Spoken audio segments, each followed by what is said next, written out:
Please welcome to the stage your final storyteller of the evening, Jared Evie. Thank you. My son is backing out of the driveway on his maiden voyage as a newly licensed driver. And as an insufferable dad, I just want to lob one last nugget of wisdom at him. And what expectorates out of me is this: don't get too comfortable.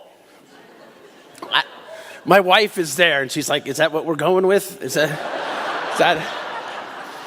And I realized, to like a bystander, me shouting that at a fleeing vehicle has kind of a mafia vibe.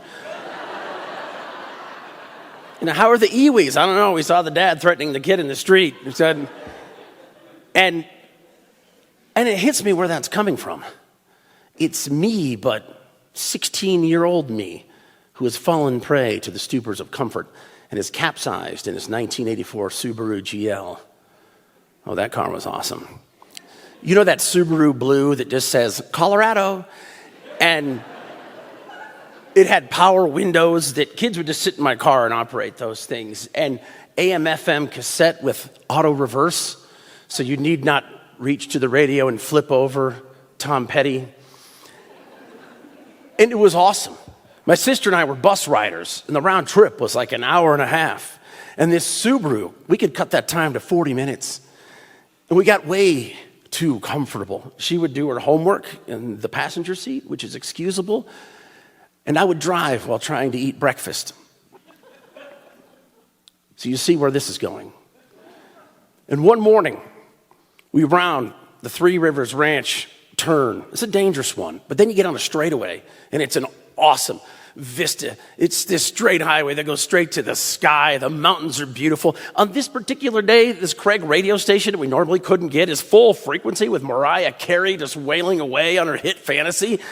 And I'm imbued with the confidence to go after my handy snack crackers. So I lock in my driving knee, and I don't know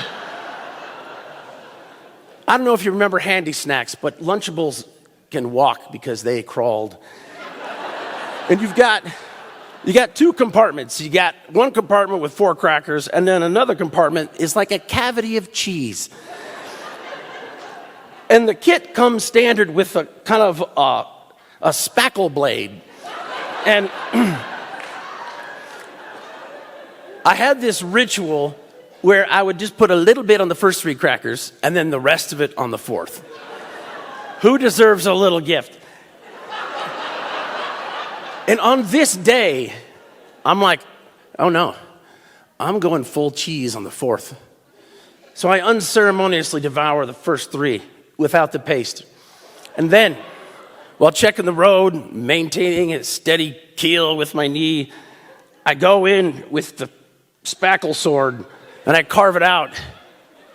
And it's shaking on the blade. And people, I flew too close to the sun. Because it comes off the blade. And I do this thing that would be otherwise noble and cat-like. I catch it with my knee. The driving knee then takes me off the road. In many settings, that's forgivable. But in poor rural counties, I don't know the rule, but we didn't get enough asphalt for the width of 2 cars or 1 hay baler. And I'm in a Subaru. We got little wheels. I'm driving on dimes here. And we're kind of tilted like this because the asphalt's in. But I'm not thinking about this kind of science and stuff. I'm just like, I'm going to get back on the road. And there's this very vexing word in the English language. The state patrolman would write in his report that I overcorrected. Oh, you mean I'm really good at correcting? And so with some of my legendary correcting, I took it back on the road. And then we were driving sideways. And I was like, what? So I'm going to employ some of this stellar, better than average correcting, and then I'm driving sideways the other way. And I don't know if you've wrecked, but the whole thing probably takes a second, but when you're in the car, it's just surreal, slow motion symphony of disaster. And we go airborne. And my sister and I are like looking at each other like, what? And a glob of cheese, just 0 G's right back.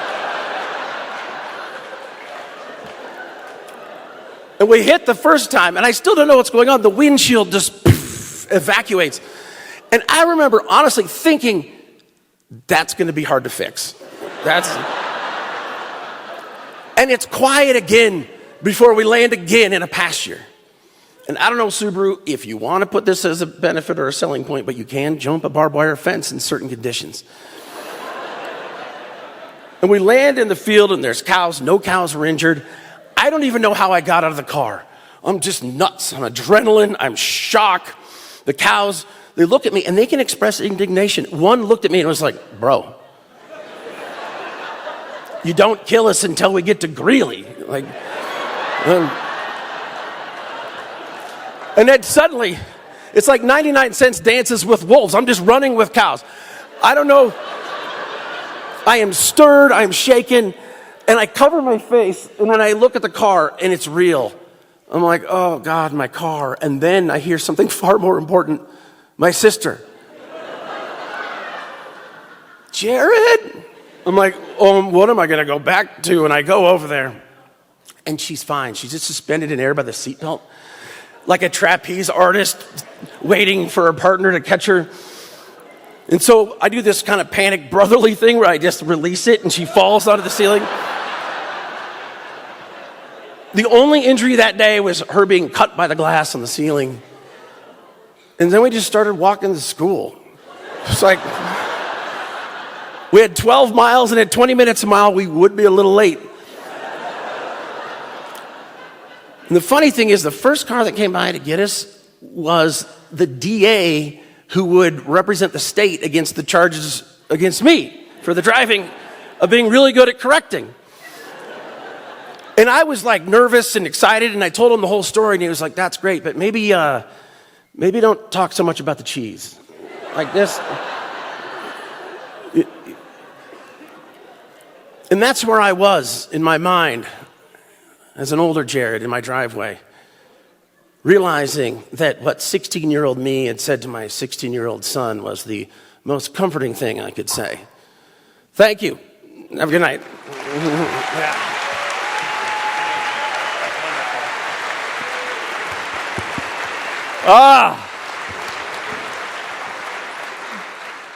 What a way to end.